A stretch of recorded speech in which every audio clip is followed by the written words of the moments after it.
Hello. Welcome, everyone. We now have quorum, and we will begin the meeting of the Oklahoma City Arts Commission for September 18, 2023. Before the commission votes on each item, I will ask staff to provide details of each case. I will ask if the applicant has anything to add, and I will ask if any members of the public wish to speak. If you wish to address the Arts Commission, you will be recognized. Please go to the central podium, state your name and address for the record, and begin your comments. Please limit comments to no more than 3 minutes. And I'm Stefan Kovacs, the chair of the Arts Commission. I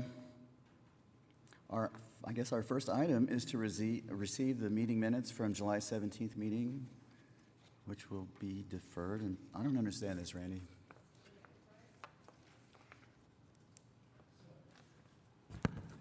Randy Marks, Arts Liaison.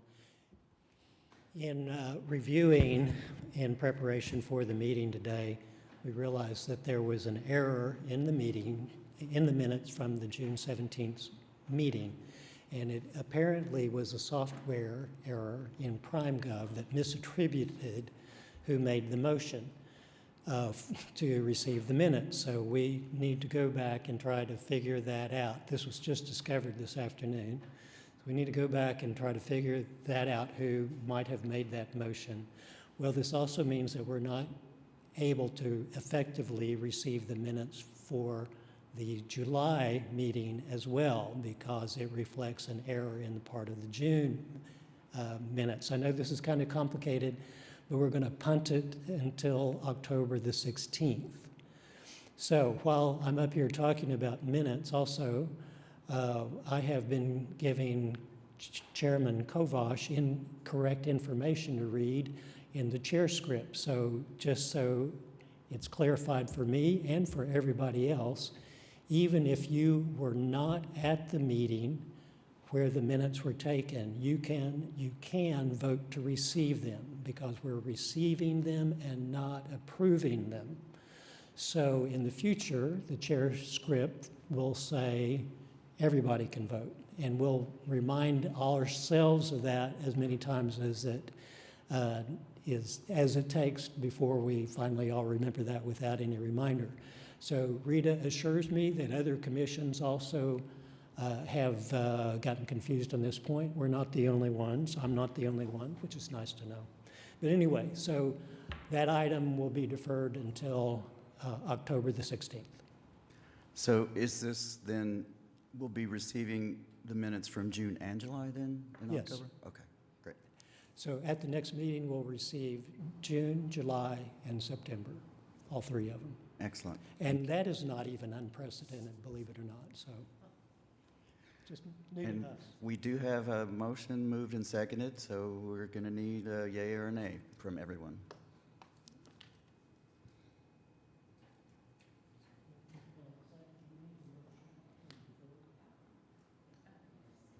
So this is, the motion was to receive, so in PrimeGov it said motion to receive, so. Well, it's the active motion is to defer it. Okay.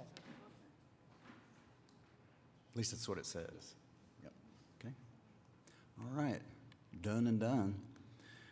Our first actual item of order is item 3A, untitled Conceptual Design by George Bates for the Family Justice Center, 1141 North Hudson Avenue, Ward 6, and Randy will present.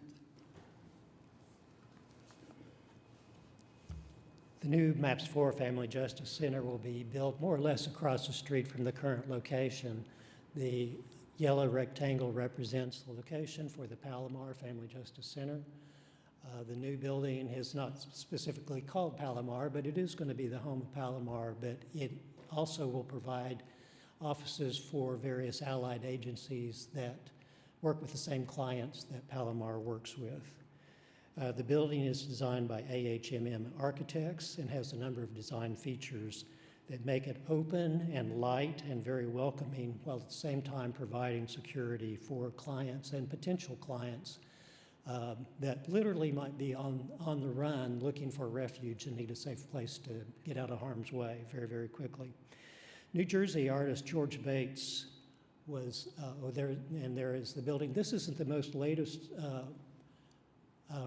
it isn't the latest rendering, but I don't have the very, very latest one. But it looks substantially like this with some detail changes. New Jersey artist George Bates was chosen by the selection committee to create what will likely be multiple artworks or multiple art interventions for the facilities. He is probably most well known in his work for works that incorporate human silhouettes composed of people involved in everyday activities. And so they invite this close scrutiny to see what all these people are doing that make up the larger figures. The designs are more conceptual than usual at this point in our process, because the idea was to get the artist involved with the design team as early as possible so that the entire art program for the building can be figured out together. So George will be, assuming that you do recommend him to the city council and the city council approves his contract, George will be working with AHMM and with the stakeholders to develop art for the entire building, which may be multiple different things. This is just color palette that he came up with that he felt like may be appropriate for the building, and then just a quick rendering showing if he uses images like we just talked about, something like this may be incorporated in the building.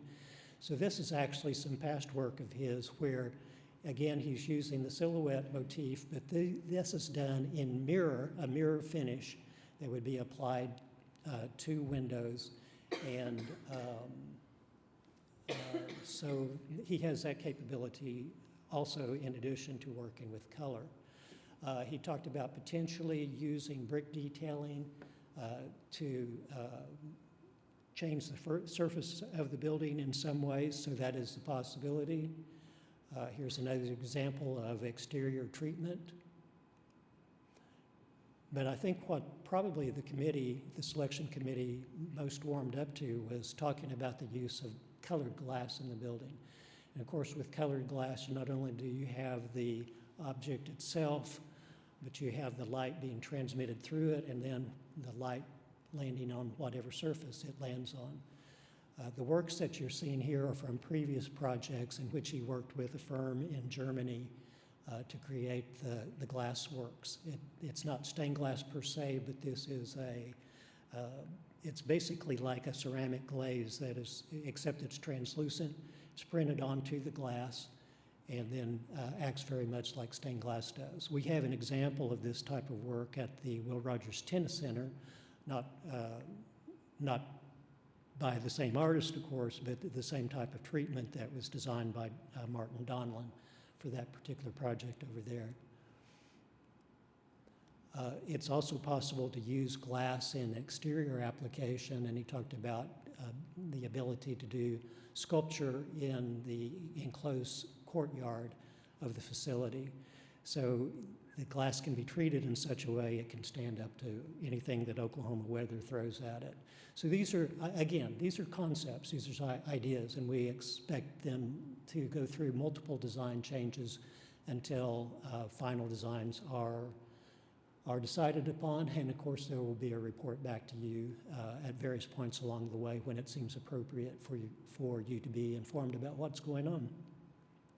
Staff recommendation is that you recommend the work to the council. There will be VERA waivers, probably one VERA waiver for the entire set of artwork, but that is a requirement of the agreement, and so that will be included also in what the artist is charged to do. So again, staff recommendation is to recommend. But to be more precise, the recommendation is to approve the concept of his art, not anything that we've seen yet, yes?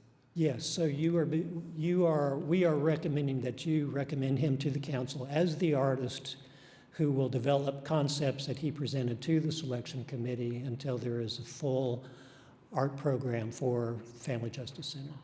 Okay, great. Any questions or comments from commissioners? Can you remind me what the budget is for this? Or do we have a general idea of what the budget will be, since I know there's Yes, probably some more? $290,000. Okay, thank you.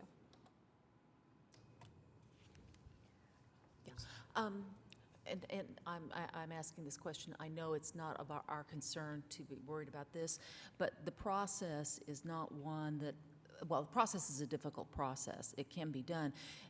Is there a requirement that this be created in Oklahoma by an Oklahoma company? Or We don't have that requirement. What we do have is that there is a requirement that the artist, since he's a New Jersey artist, must have a local project representative.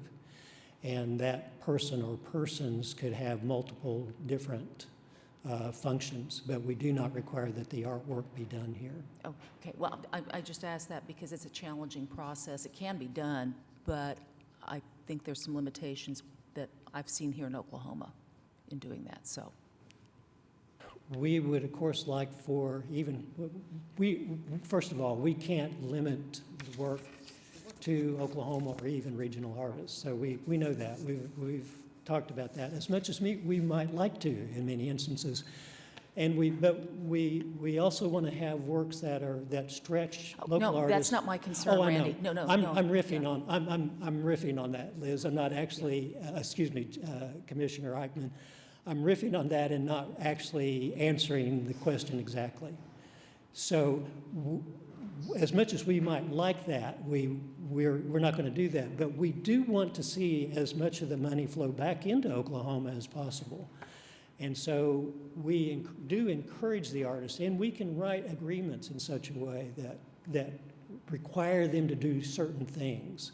And we are exploring those and doing those things at different times to find out what the best procedure for every project is. Well, I'm always concerned when they start talking about possibility of using mirrors, that be studied pretty carefully, because throughout the year, our sun can be incredibly intense and can have a pretty bad impact, even on a 3-story building, at certain times of day, reflecting into the eyes of motorists, and also the deflected heat from a reflective surface. So that might not be something that he would deal with as much wherever he is located. So I hope that our local environment is taken into consideration, also with regards to surfaces that might heat up in the sun. If it were something that were shaped in a way that people could come in contact or be encouraged to interact with physically, that it not be something that would be dangerous. Those are exactly the kind of considerations that we want to be part of the discussion as he begins working with the design team. So thank you for bringing that up. Commissioner Cooper? Yes, and to your point, this particular technique using the ceramic, for those who aren't familiar with it, is an excellent option when you're dealing with outside abrasions. It's a wonderful product. The reason why he's using German products is they are really the taskmasters and the pioneers of the technology. Even if you were to purchase a product here in Oklahoma, it would be German in origin, and it would just be fabricated here at best. And there are options there, but the technology itself is a very robust and flexible technology.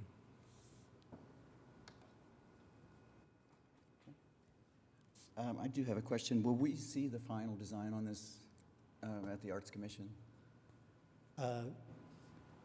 before it's sent to the City Council? So it would be our intent to do that, but you can also request that, and certainly that will be done. Well, based on what I've heard today, I would like to request it, that we see it. Okay. Yes, we will definitely do that. Thank you. There's no public, and we've got a motion and a second, so I guess we can vote now.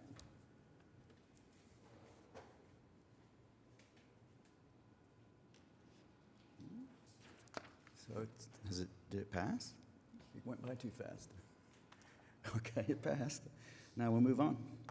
Item 3B, procedure for considering vinyl wrap murals on utility boxes, all wards. Again, Randy.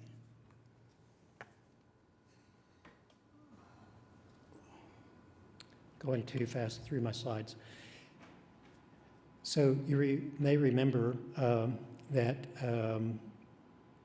in the June 12th meeting, you saw the proposal by Barbie Bonner to do a vinyl wrap mural at the Neighborhood Alliance at the corner of Northwest 36th and Classen. You approved it. It got a revocable permit through Public Works, and the work was done. And these are actual photographs that look very much like the illustrations, but these are actual photographs of the work. And we've heard just anecdotally that it's being very well received. As part of that meeting,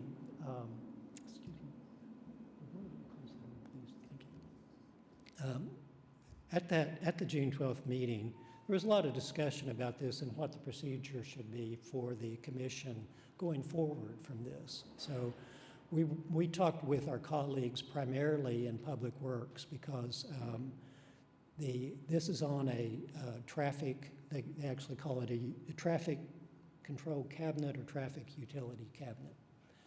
And outgoing Public Works Director Eric Winger was very enthusiastic about doing this, which is, it's nice to have a partner that's enthusiastic about something that you want to do. And we think, and Debbie Miller was involved in all those discussions, and so during the time that she's going to be interim, we're expecting there to be a lot of continued support for this. The process that we landed upon or talked about was the projects will go to Public Works, specifically to the person that handles revocable permits, and then revocable permits are issued. So the question is, what happens before they go to Public Works? And so what we are recommending is that applications be made to us just as normal. We take a look at them. We look at any problems that might be associated with them. Is this a sign? Can it be construed as a sign? Is there anything about the design that should disallow this? So we do all of that first, and then we follow pretty much standard procedure and bring it to you for your recommendation. Now, we are limiting this process strictly to traffic control boxes right now. This is something that is owned by the city, and so we're following protocol for any artwork that goes on a city-owned structure. When it comes to other utility structures owned by OG&E, Cox, or anybody else, we're not going to go there right now. That is a different discussion for a different time. There have been informal discussions, and we have gotten, I won't say we because I haven't been involved in them, but Downtown Oklahoma City Partnership and earlier Robbie Kinzel talked to some of the utilities, and they're not so keen on the idea of anything being applied to their utility boxes. So we have a willing partner with the city. There's no reason to wait around. We have a method that we've used in the past. We're recommending that we follow that method. The difference is it doesn't go to development services. It goes straight to Public Works, and there is a revocable permit or not based upon their internal guidelines about maybe a particular location. We will also inform the artist that in the design they have to allow for the ventilation louvers that are on the boxes, and there could be other things about the boxes that Public Works will talk to them about. But anyways, procedure is this. This is our recommendation, although we're open to various other ideas that you may have.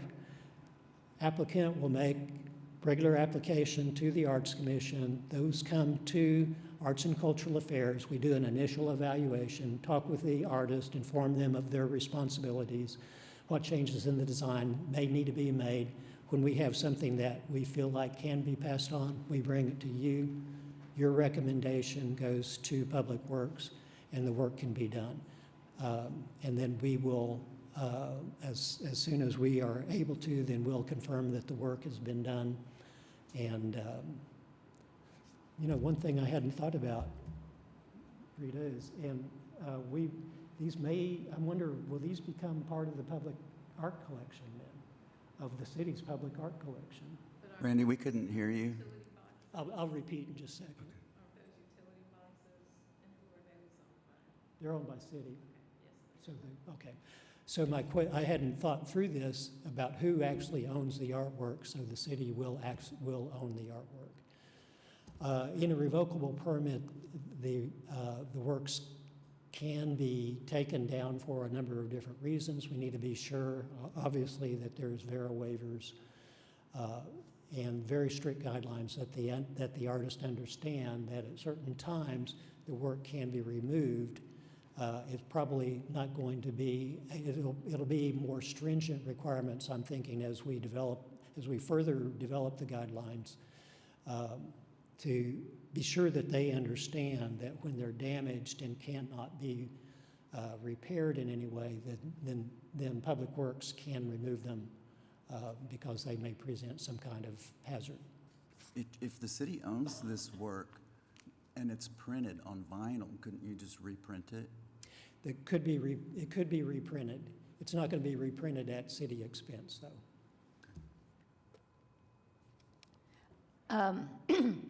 Since these are they not temporary? I mean, given the nature of the being on vinyl and the fact that, you know, they can be pretty, I think, easily removed.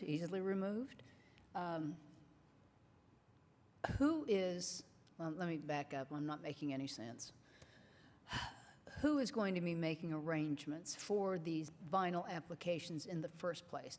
Are they neighborhoods who ask that they don't like the unsightliness of a utility box and they want to have something that's more attractive to look at?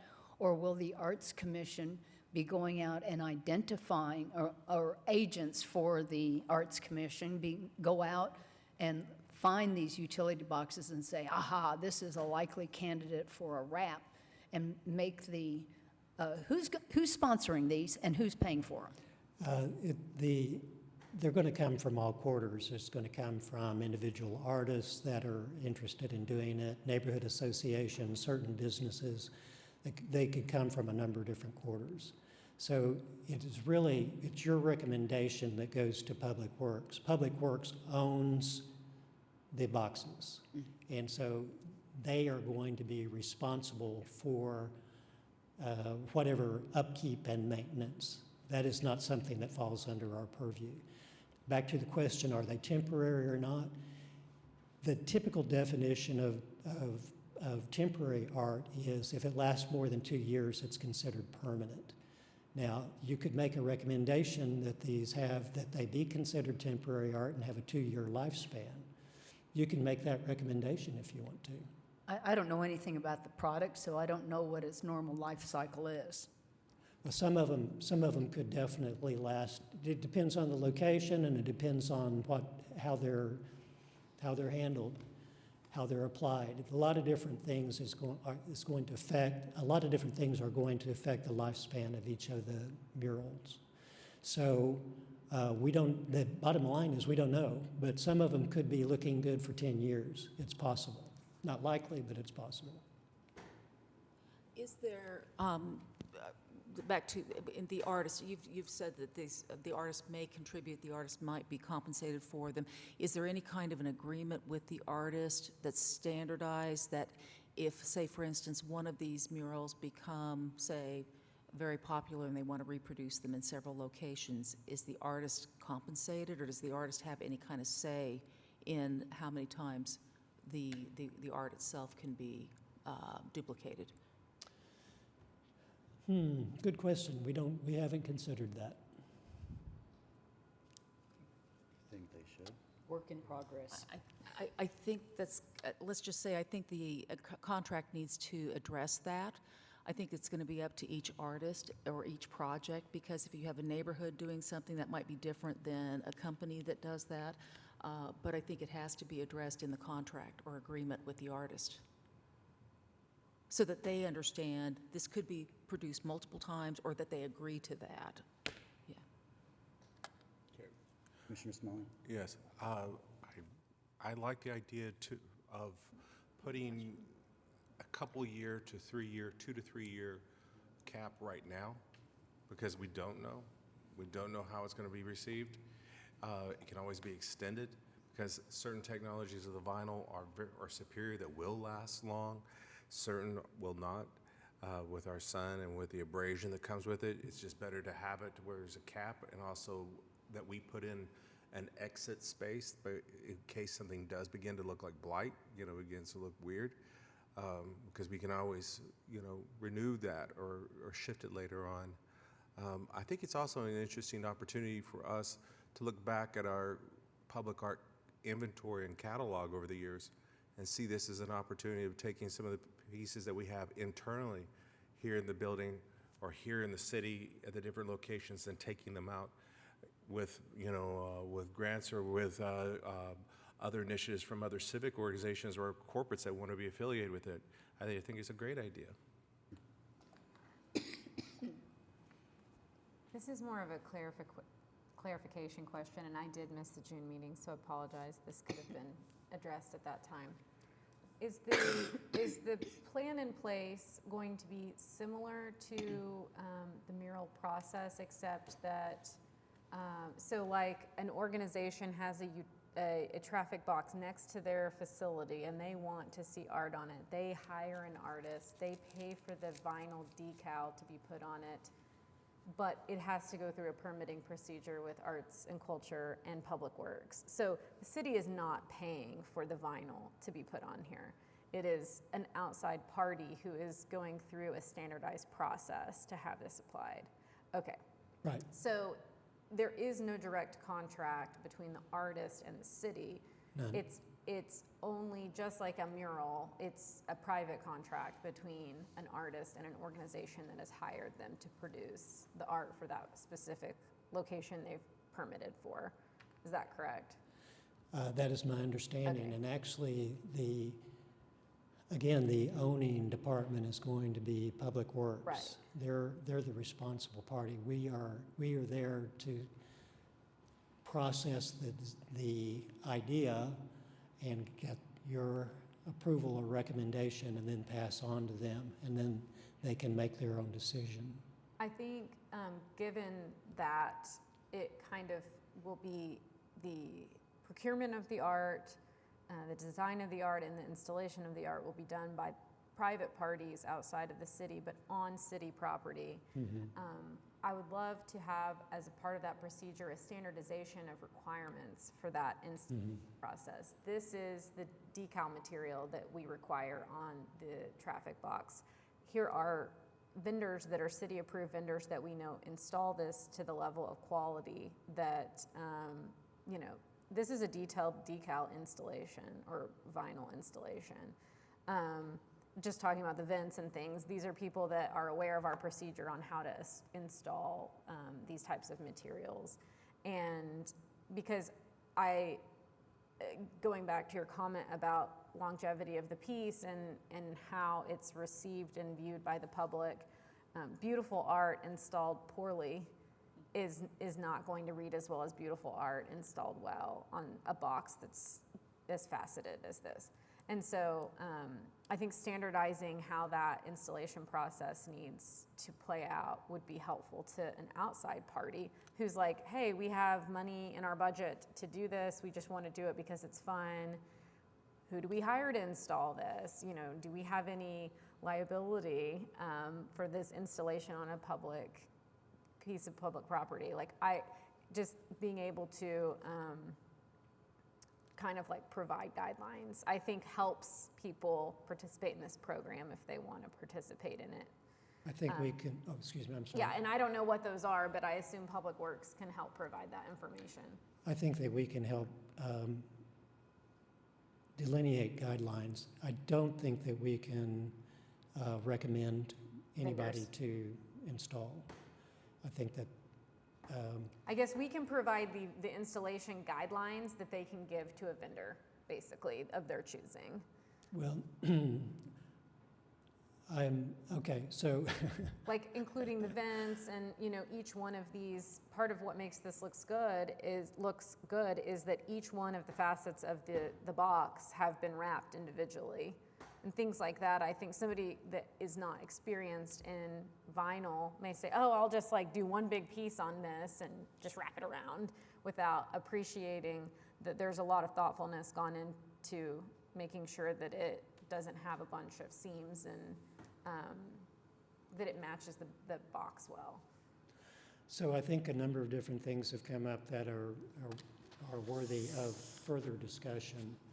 I think, as I'm thinking through some of this now, we may want to designate it as temporary art only, specify that it is, and we need to have a very sharp delineation between your responsibility, our responsibility, and Public Works. There needs to be no question about that. So we do not have the staff to be able to be involved much beyond this level right here.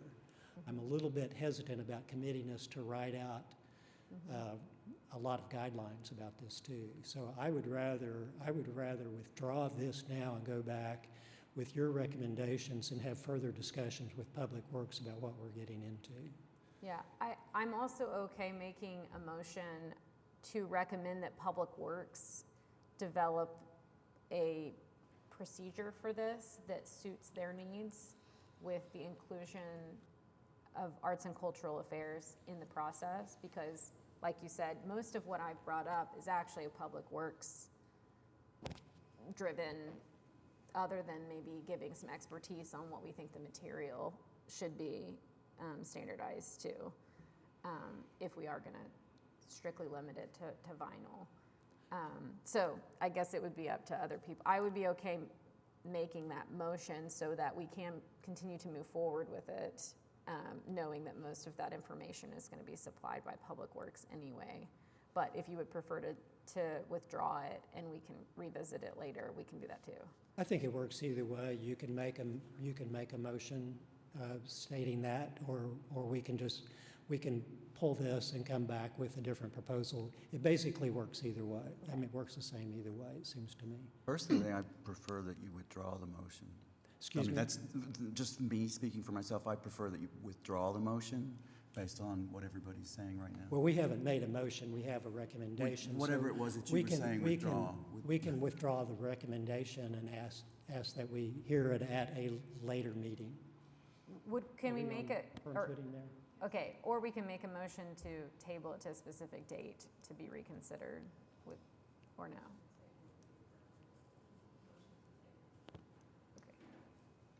Our counsel says a motion to table would be appropriate.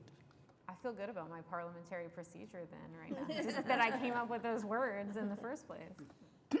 Excuse me.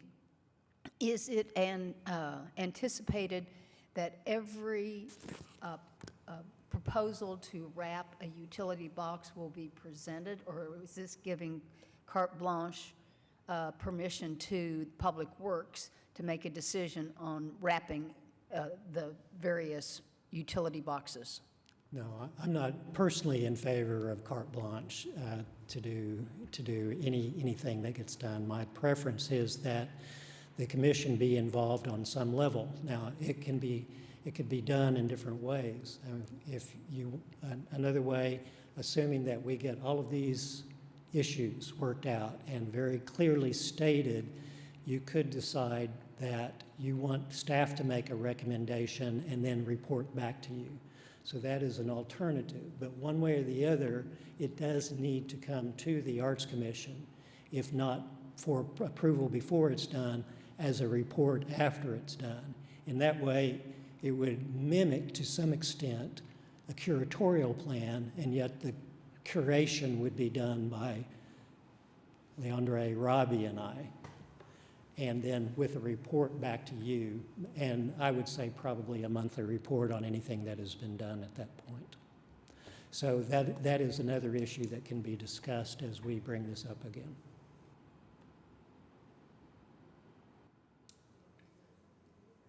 So where are we? Do we have something to vote on yet? So council has suggested that a motion to table would be appropriate.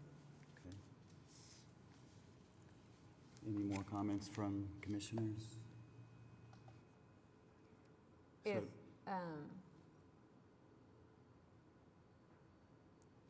does Commissioner Cooper and Commissioner Smalling have to restate Withdraw. that they agreed to the motion to table to a specific date? We should probably put a date on it, December or something. So the motion and the second was, Commissioner Cooper, your motion is to what?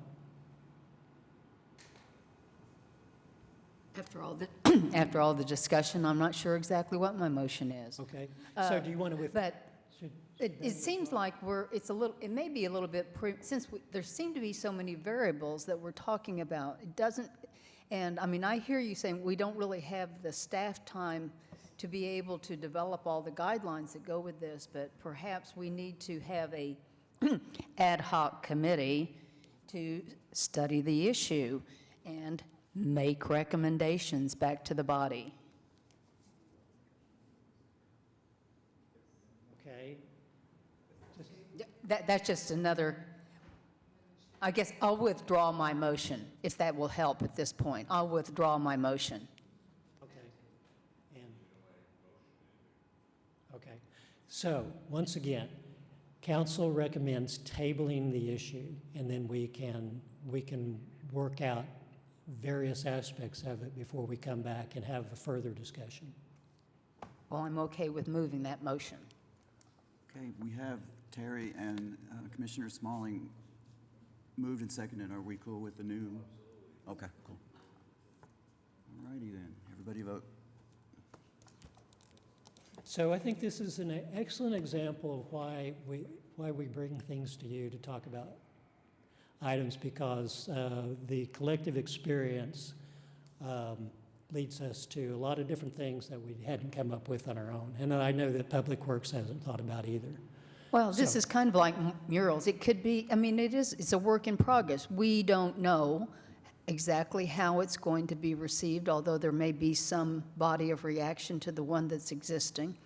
And we don't know whether or not when people start noticing it and going, hey, that's a great canvas, and whether or not they feel like that gives them the right to start working on these without permission. I mean, I'm sure the city of Oklahoma City will come down on them fast enough if they start putting other things on utility boxes without permission. So at some point, some rules are going to have to be developed, or guidelines. Okay, did everybody vote?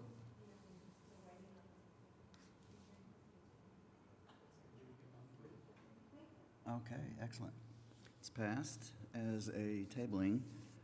So we'll move on to 3C, procedure for artists to be approved for the Artist Registry, all wards. Randy? Establishment of a director of pre-qualified artist pool was a recommendation under the AMP Up Oklahoma City, the Art Master Plan. And the first pre-qualified pool was recommended to the City Council by the Arts Commission at the January 26, 2015 meeting, item number 4. Staff discussions about significant changes to the pre-qualified pool, to the directory, began in 2019. So 4 years ago, Robbie and I realized that there were some things that the pre-qualified pool was supposed to be doing that it wasn't doing, and we started having discussions about how that could be changed and how it could still be a significant tool for use by the city. Another item that came up at that time that was that there was the appearance of a barrier to entrance in becoming a member of the pre-qualified pool. It was a rather extensive process that some found daunting, even with a lot of hand-holding and help getting through the process.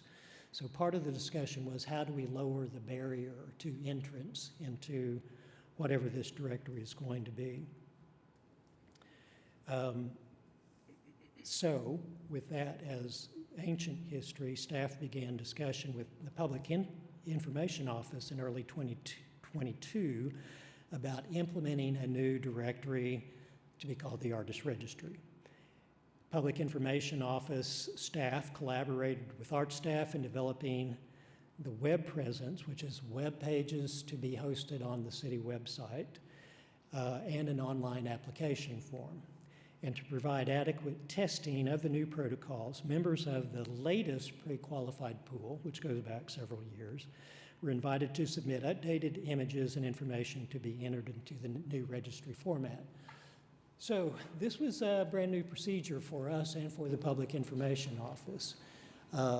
Frankly, we didn't exactly know how it would work within the software format that we had, and it needed to be tested out. And we tested it with a few people, worked out some kinks, but we needed some robust beta testing. And so we threw it open to the pre-qualified pool artists, about 110, and 59 of them responded and were automatically into the artist registry. So this has allowed us to see a lot of things that need to be, no, I wouldn't say a lot, but several things that need to be changed about the process and about the website, so that within a short period of time now, we'll be able to do a general announcement to new artists to come into to apply for the registry. So, and that will happen when the initial web pages are complete and tested. And then at that time, there will be a social media campaign, also direct email to artists inviting people to apply for the artist registry. The idea is to, in a sense, it's going to be almost not completely, but if someone designates themselves as an artist, is 18 or older, and makes an application and follows the application guidelines, then they will be considered by a selection committee, and they are going to be approved, more than likely going to be approved for the registry. So frankly, we're going to see all kinds of artwork in the registry. This exists primarily as a tool for us to use in initial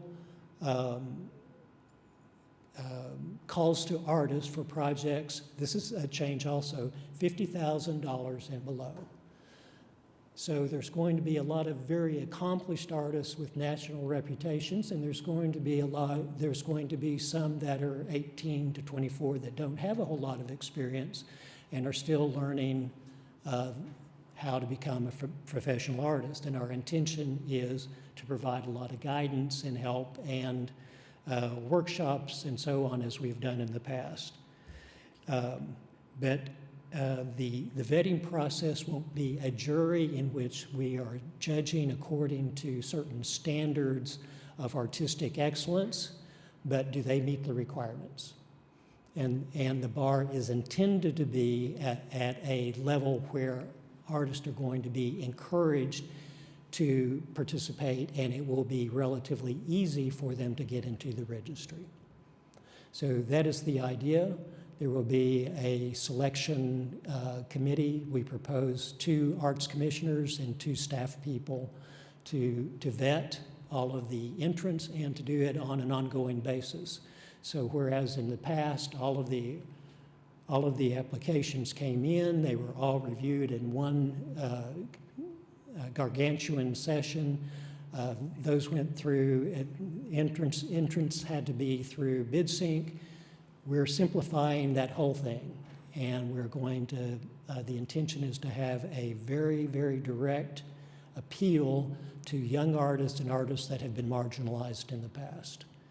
We want to see what's out there. We want to know what the full range of artistic talent there is in Oklahoma City. So that is the intent, and the recommendation is that we proceed in this way. Again, applications will be made, online applications. They'll be reviewed by a committee. There doesn't need to be committee meetings, but the reviews can be done by the reviewers through email, and then those artists are brought to the commission on a monthly basis, and then you will make a recommendation or not on those people entering the registry. So, Randy, will there be any way of, I don't know, ranking the artists regarding experience or capabilities? And part of the reason I'm asking is that there are people who want to have an art project, who, it's my understanding, who come to the commission or to the department for recommendations of artists to consider for a public art project, especially when it comes under a certain amount of money on their project. And if it's being opened up to artists who really don't have an established excuse me, career,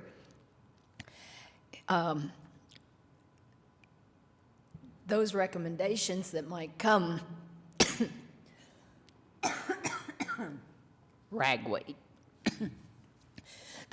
I'm concerned about recommending a group of artists if there hasn't been some type of proficiency or professionalism or some kind of criteria before we start recommending to people to consider them to work on them, because we don't even know whether or not they're capable of producing it.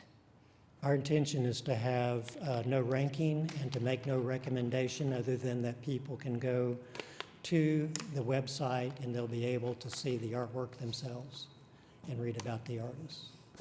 So we'll open up the entire pool to anybody who wants a recommendation and let them go pick without any kind of qualifier coming from the department as to any kind of qualifications. Well, You know, people make assumptions when you have a list. we don't feel like that we're in the position of ranking, and we don't want to see a ranking because we feel like it creates a barrier to entrance. And the idea is that the artists will be out there, and we can point people to the website, and then the public can make their own evaluation. Let's remember that on public art for the city, if somebody can apply, can respond to an RFQ, it's up to the selection committee to make the decision about whether they are qualified or not. We don't make that recommendation. We present to the selection committee the artists that have applied. So the fact that somebody is in an artist registry just means that they have met the requirements of getting onto the registry. And maybe I'm getting it confused because it used to be called the pre-qualified pool. This is just a registry, and it's not speaking to the anything to their qualifications. Other than that they are 18 years of age and that they are self-identified as an artist. Okay, thank you. Any more questions from commissioners? Okay, no public here. Guess we can go for a vote.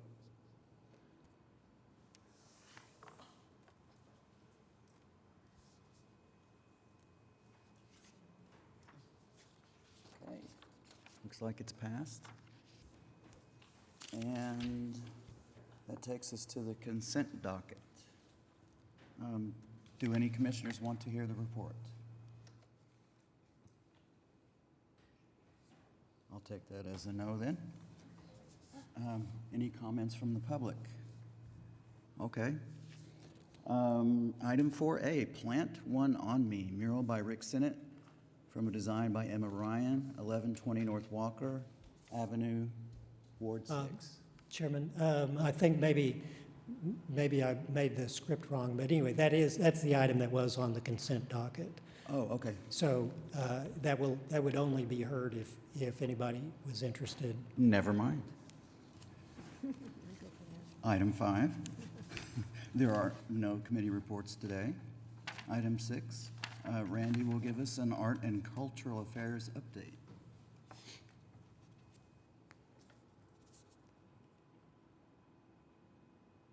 I'm trying to advance this. There we go. So these are items that were completed in the last fiscal year, ending June 30th, 2023.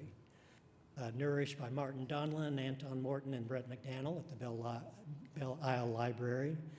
This is the work. So actually, this is an example of work designed by Martin Donlin that has the screen printed frit basically on the glass. This is one of the 2 projects that Martin and Tony collaborated on, and Brett collaborated on in Oklahoma City. The image is of a seed, and there's a quote from former poet laureate Joy Harjo on this particular work. 2 works, Decadent Chandeliers in the Civic Center Music Hall and Oklahoma Scenic View in Court Administration Buildings. So if you haven't been over to see any one of these, it's a little bit easier to get into the Civic Center, barely, than it is the Court Administration Building, but both of them are worth a visit. Rick and Tracy's work is pretty spectacular. I'll give you an update on that. So the work was installed, and the lighting went out, and it was analysis made of it, and it was defective. It was actually defective merchandise, and so the lighting company has been in the process of totally replacing all of the electrical components of these works. So they had to be taken down, which is not just a very easy process. Stripped of the wiring, rewired, and that process has been done, and it's being tested at this point. So anyway, they'll be up to full capacity very, very soon. This is Rise Up, O Douglas Heights. That's Tony Thunder over there to the right. Tony was the artist who did these. Again, really fantastic job on the murals at the dugouts at Douglas High School. Larger Than Life by M.J. Alexander at the Northwest Optimist Center. Toby Tobin, who you see there in the center, is running a stellar program of training young theatrical artists and performers. I got to go see dress rehearsal for Newsies, which was the project, which was the play that they did for their 2-week summer camp. I was astounded. I was astounded at the level of expertise that these kids displayed after 2 weeks of camp. All levels of experience, from those who act like they were born on Broadway to those that didn't quite exactly know what they were doing up there, but the total effect was again, astounding, and I was glad I got to see it. Anyway, the black and white photographs taken by MJ out there at Northwest Optimist. Believe it or not, Taking Flight Light as a Feather was done in the last fiscal year. Brazuca by Clint Shore at the Wendell Wisenhunt Sports Complex. This is the west side of Woodson Park, and we have a project, RFQ, out for new art on the east side. Well, I guess it hasn't gone out yet. It's going out soon for the east side of Woodson Park. Freedom to Dream by Ebony Amondalis, Kukui Calhoun, Jerica Walsh at the Willa D. Johnson Rec Center. Again, this is worth a visit. Go over there, see the facility. This is the flagship facility for the new recreation centers. Remember, this came to you almost 3 years ago, and the concern was work was going to be created by the artists, but working with high school students, and so what level of quality? This was your primary concern. What is that level of quality? Go out and take a close look, and you'll see what this team pulled off in working with high school students. And really, that this team, this is one of the best managed projects that we've ever seen. And the effect is really extraordinary. Two works at the zoo, The Living Baobab Tree by Casto Solano. They're on the left. It's probably fully rusted by now. That photo was taken right after it was installed. And Cannonball, which is a cast aluminum rhinoceros doing a cannonball dive into a pool, and that's at the new Zoo Administration building. And everybody that comes in the building comes in and leaves with a smile on their face. The work by Wayne Coyne and Damian Hurst, actually, the piece was actually installed before the last fiscal year, but the last little detail of it, which was a pretty extensive public art identification marker, took place in the last fiscal year, so it barely squeaked into the last fiscal year. The Land Run Monument cleaning and refurbishing was done this year, and then also the Indigenous perspectives on the Land Run Monument, that was wrapped up and the report was made to you in that last year. And then I think this may be the last one that was done just right before June 30th, The Sound of Regrowth by Shane Welch. So Shane is well, he's pretty young, but he's a very young artist. And he thought through this, and he needed some help along the way, but it ended up being a piece that the fire department chief that we work with primarily ended up being very, very happy about it. So what you see in the red there is a visual depiction of a siren, the rise and fall of a siren. And then some louvers on the right-hand side there in the upper right-hand corner, but you go inside and you have a completely different environment. So he thought through this to the extent that the public is going to see one thing, but the people that are using it don't just see the backside of the art. They see a depiction of the prairie, sort of what you would see if you were standing outside and looking around out there. This is out basically. This is beyond Mustang, out on the prairie in Oklahoma, soon to be filled up with houses and additions and people, but it's kind of lonely out there right now. So those are some of the things, not all of them, that were accomplished.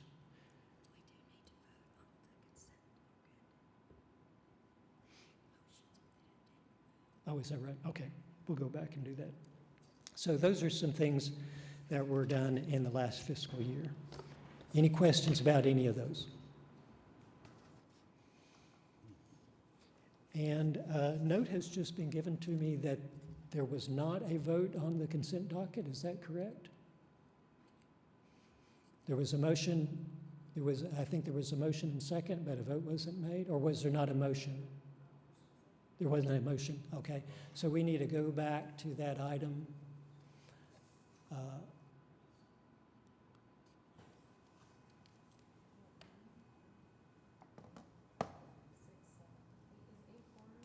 Excuse me? Yes, it is. So, Chairman, you need to ask for a motion on the consent docket whether to accept or not. I am asking what you just said. And we're looking for it on the computer. 1, 2, 3, 4, 5, 6, 7, 8. So we're just waiting for it to pop up. We can't vote.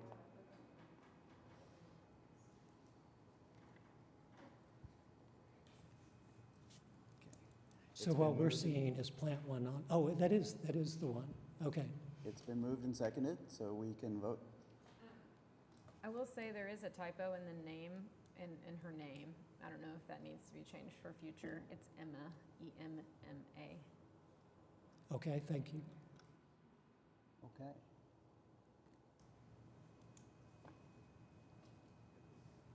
Okay, it's passed.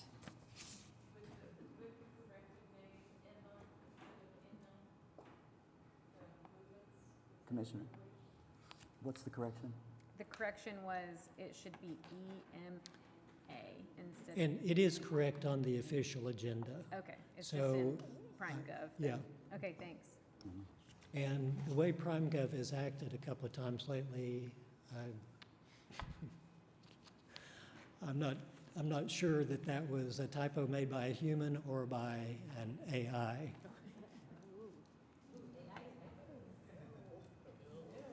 Just blame it on AI. Okay.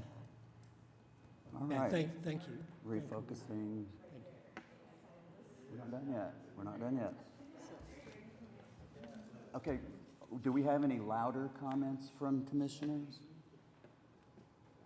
Any comments from commissioners? Any reports from commissioners? Okay. Public comments? Nope. Okay, well then we're adjourned. Thank you.